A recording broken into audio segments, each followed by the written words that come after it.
My name is Dacre Stoker. I'm a Canadian. I lived in Aiken since 1992. My sport in the Olympic Games was a sport called Modern Pentathlon, which I participated in at the international and Olympic level as an athlete and a coach for Canada, starting in 1977, and finally hung it all up in about 1992. So the Modern Pentathlon is an interesting sport. It was actually started by Pierre de Coubertin when he originated the modern Olympics, and it was the attributes of the military courier of the time. It involved equestrian jumping, swimming, pistol shooting, fencing, and cross-country running. All the things that the athlete of the day had to do well to deliver the message on the battlefield, and he turned that into a sport, a 5-day event. My first interest in the Olympics started as a spectator and as a worker. My dad was involved with the Canadian equestrian team, and when the Games came to Montreal in '76, he was tasked with organizing the drug testing in all of the Olympic equestrian events. And with that, of course, we saw all the great equestrian events and the Modern Pentathlon, where equestrian, of course, was one of them. And as a budding athlete myself, pretty good in other sports, nothing at the Olympic level, but I noticed that I could already ride better than about 90% of the people in the Modern Pentathlon. And I thought this was great. I caught the bug with these games, and now there's something that I could potentially do in my life. So I then was directed to, you want to learn to fence, young man? Go to this fencing club. And I had to learn from scratch. That was very humbling, but really quite interesting. Probably the worst, though, for me was competitive swimming. I had swum in the backyard, swimming in lakes, but nothing where it's up and down lanes, doing the flip turns with the goggles and all those really technical things. And I had no idea how technical that sport really was. And probably the best illustration of that is I was assigned, because of my poor ability at the age of 18, to swim with 7- and 8-year-olds, because that's how fast I was going on the outside lane in the Pointe Claire Swimming Club, which was a really powerful club outside of Montreal. And slowly over the years, I went on to university, and I really had to talk my way into the varsity team. Luckily, there was a coach, Bob Northrup, that shared my dream and really shared my vision of what it takes to become the best. And he knew that it was a lot of suffering on my behalf, but he gladly put me in the outside lane, where I suffered for a number of years, sore shoulders, swallowed a lot of water and a lot of humble pride, but eventually I got good. And that vaulted me to become one of the better swimmers in Modern Pentathlon. So I took the semester off at St. Lawrence University. My dad said, Dacre, go for it. I'm here to support you, but if you're going to do it, do your best. Just go for it, but promise you one thing, you'll finish your education. But it really was, in my mind, my pursuit of the Olympics was also preparing me for my chosen profession. I was in school to become a physical education teacher, science teacher, get an education degree, and this was really going to help. So the process of training internationally, competing every month, our trials were actually held down in San Antonio, and I got to second place in the rankings for Canadians leading into these 1980 Olympic Games. The tragedy, though, was we are affected, no matter which way you look at it, by politics in international sport. Even to this day, it happens. And even though we were off doing our own thing, we were well aware of the political climate in the world, and that was that Russia had invaded Afghanistan, and there may be fallout from that for the athletes. And sure enough, over the course of my 6 months down there, after 3 months, the rumors started hitting. Will we be boycotting? Jimmy Carter was the president. They were diplomatically trying to get the Russians out of Afghanistan. That didn't work. And so they sort of put the hammer down and said, well, then we're going to boycott the Olympics and lead the whole Western world. Because every 4 years when you have an Olympics, we all sort of look at our training. We devote your life to these 4-year plans, one Olympics to the next. World championships in between, yeah, that's important. But there's nothing like the Olympic Games.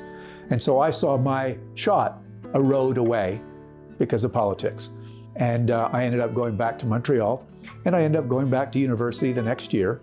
Better for my experience and much more worldly, really. And I finished my degree and I became a teacher. But I also knew at that time that my 4 years was up. As I entered the workforce, teaching and coaching at a private school, I'm not going to be able to train at that level that I did in San Antonio. So I knew internationally that was over. But I also knew that I really valued greatly the experience, all the connections that I've made, And it did help me because shortly I became the coach of the Canadian ladies team. They were looking for a coach, their program was elevating, and I was here at a wonderful school with a swimming pool and a cross-country place to run, and I had a good gymnasium. I started a fencing club. So the Canadian ladies started coming to the Toronto area and training with me. And long story short, within, 3 years, we won a world championship with one lady, Lynn Schonneberg, and we were the top 4 teams for the next 5 years. And my Olympic dream did come true. After that success, I was asked to coach the Canadian men's team to go to Seoul in the '88 Olympics. We finished 11th out of 22 teams, which is the best we've ever done. And even today, it's the best they've done. Whenever I watch the Olympics, like I have recently watched Paris and shared the story of my brother-in-law who won a silver medal, it still brings a tingle to me about what the Olympics means to people watching and competing in it. It really is a magnificent event. And it's one of those events really for the world that allows us to live out Dacre Bertin's dream. We can come together for a little while, 2.5 weeks, forget our differences as best we can, and compete on a somewhat level playing field and have fun and enjoy, better understand each other. And then we go back our separate ways, as I did, and get back to life. And then reassemble 4 years later and do it all again.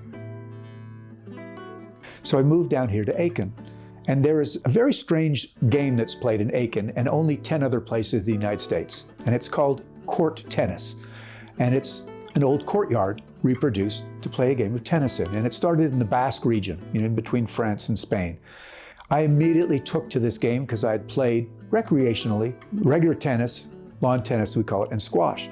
And this game was just intriguing because a little bit like Modern Pentathlon, there's a lot of moving parts to it, mentally and physically. And I took some lessons, I taught myself a lot of the game. I ended up being a top 20 amateur player. But that gene in me, that's the coach, that Modern Pentathlon coach that likes to help people and really fulfills myself when I help people attain their goals, sort of answered the call when a young boy that I had taught at Aiken Prep came to me and said, I need some help. I'm the #1 amateur in the world. I'm struggling at the professional level. I've even challenged for the world championship and I got beat. I'm ready to go to the next level. Can you help me? Now, quite honestly, I couldn't even get close to this guy's talent on the court, but I had the background of physical training, something called periodization, which is getting your body ready for a specific competition at the right time, peaking with diet and supplements and so on, and also the mental side of training, how to get totally focused at the right time, in the right place. I heard a great quote by a famous lawn tennis player, Roger Federer, who said, I am one of the greatest players of all time, but I only won about 52% of my points. But I won about 80% of my matches.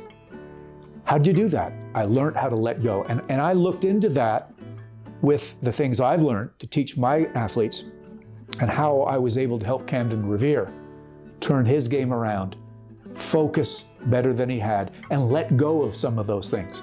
And as a result, he won the world championship in 2016, 2022, and again in 2023. So we're on a roll. We haven't given up because he's still the current world champion, and we have another one coming up. But it really, again, fulfills me and continues to fulfill me because I believe I'm a coach. My soul is that of a coach. I really, help myself by helping others, and I feel success by helping them hit their success.